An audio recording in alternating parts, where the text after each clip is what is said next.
Se alguém está em Cristo, nova criação é. Esta é a palavra do apóstolo Paulo em 2 Coríntios. Uma vez que agora estamos em Cristo, somos uma nova criação. Algumas versões afirmam nova criatura, mas na perspectiva do texto original, a intenção do apóstolo é apontar que nós somos partes de uma nova criação, uma vez que a velha criação, regida por um cabeça chamado Adão, foi manchada pelo pecado, e essa velha criação regeu toda uma humanidade com uma natureza caída, corrompida, e que agora em Cristo temos a possibilidade de vivermos uma nova vida. É por isso que ele foi sepultado, morreu em nosso lugar, mas ressuscitou como primogênito de uma nova criação para nos outorgar uma nova vida. Na nova criação, para o apóstolo Paulo, tocando na lição anterior que nós estamos estudando, em Hebreus capítulo 6, as doutrinas básicas de Cristo. E a primeira doutrina, como nós já havíamos estudado, é a doutrina do arrependimento de obras mortas.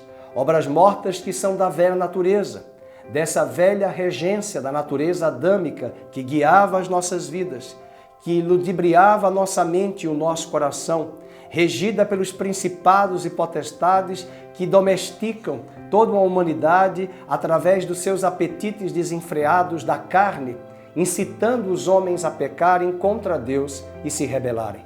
Nós éramos esses filhos da desobediência. Nós éramos esses filhos da ira de Deus. Nós éramos cativos das potestades e dos principados, mas eis que tudo se fez novo. Somos uma nova criação. E como nova criação, arrependidos dessas obras mortas, arrependidos dessa velha natureza, desse modus operandi, dessa dinâmica de agirmos e de sermos como éramos anteriormente. Paulo escreve a carta aos Efésios, falando dessa nova vida, falando dessa nova criação. E eu leio para vocês a passagem do capítulo de número 4 de Efésios, quando o apóstolo nos diz: portanto, digo isto, no verso 17, no Senhor e testifico, não mais andeis como também andam os gentios, na vaidade dos seus próprios pensamentos, obscurecidos no seu entendimento, uma mente cega, cética, fechada, marcada pelas trevas, pela escuridão, alheios à vida de Deus. Nós éramos alheios. Nossos interesses, nossas motivações, nossas reações estavam totalmente voltadas para o apetite do nosso ego, para os apetites carnais, para as coisas terrenas, para as coisas apenas do mundo material tangível que nos cerca. Mas em Cristo, nós estamos nesta terra com os nossos pés fincados, mas a nossa cabeça está voltada para as alturas, para os céus, de onde toda a natureza, toda a vida e plenitude de Deus está disponível para nos guiar, para nos santificar, para nos preparar um povo zeloso de boas obras, que assumirá a sua vocação, que assumirá o seu papel e entenderá os desígnios de Deus para a sua vida, não só pessoalmente, mas muito mais coletivamente como igreja. O apóstolo diz que estes homens que viviam uma vida alheia à vida de Deus, por causa da ignorância em que eles vivem, pela dureza do seu coração, um coração corrupto, corrompido, os quais, tendo se tornado insensíveis, se entregaram à dissolução para com avidez cometerem toda sorte de impureza. E Paulo diz agora no verso 20, o contraponto, quando Cristo veio e transformou o nosso coração. Mas não foi assim que aprendestes a Cristo.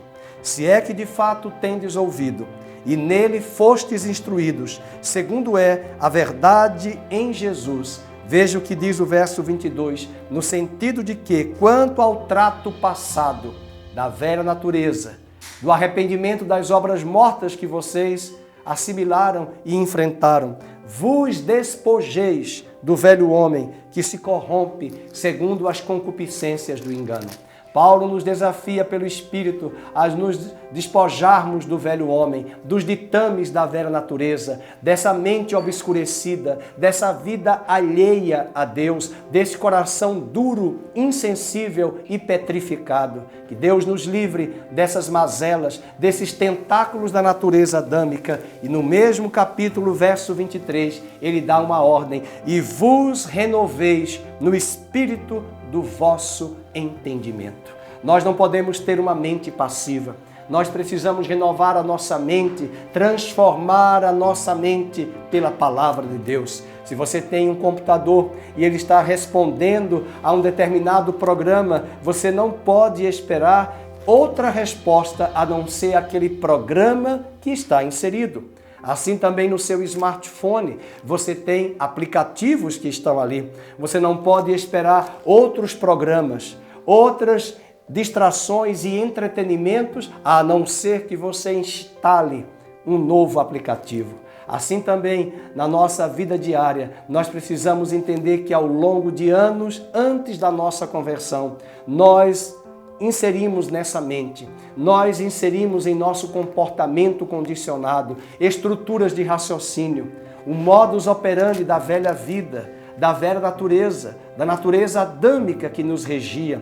E agora em Cristo, nós precisamos estudar as Escrituras Sagradas, nós precisamos frequentar uma igreja local, nós precisamos conviver com os santos, a fim de que, sendo instruídos, orientados, edificados, admoestados, a mente de Cristo seja formada em nosso homem interior, em nossa mente, e não venhamos mais responder aos ditames do velho programa, do computador, da natureza humana, mas nós venhamos a responder ao novo programa, a um novo software, a um novo aplicativo em nossa mente. E esse aplicativo e esse software se chama a Palavra de Deus, que, mediada pelo Espírito Santo, tem poder suficiente para mudar a natureza, para cortar e nos despojar de todas essas arestas e tentáculos da natureza caída e corrompida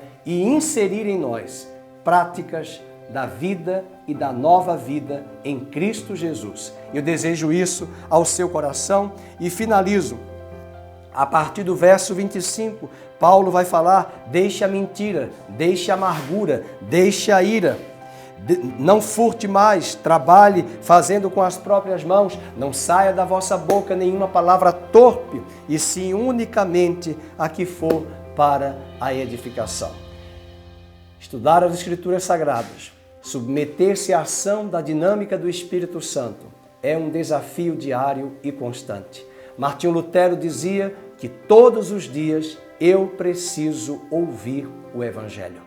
Todos os dias eu preciso ouvir a pregação do Evangelho, a palavra de Deus, estudar as Escrituras. Não é à toa que nessa mesma carta em Efésios, Paulo diz no capítulo 5 que nós devemos ser lavados diariamente pela palavra de Deus. A palavra é água, ela nos lava das impurezas, da poeira que se assenta sobre os nossos pés na caminhada deste mundo terreno. E a palavra tem poder para nos purificar e nos lavar. Não é a água do batismo que nos purifica. O batismo é uma simbologia, mas a palavra de Deus, ela é viva, ela é eficaz, ela é mais penetrante do que uma espada de dois gumes. Ela corta e divide juntas e medulas. Ela sonda a alma e as intenções do coração e do espírito. Santifica, purifica, e aquele que começou a boa obra em sua vida vai concluir, vai aperfeiçoar em sua mente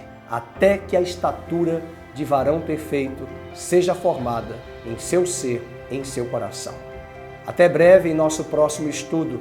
Deus abençoe o seu coração. Ânimo nesse discipulado, nessa jornada, nesse estudo com afinco das Escrituras. Obrigado pela sua presença e Deus o abençoe, a você e a sua casa.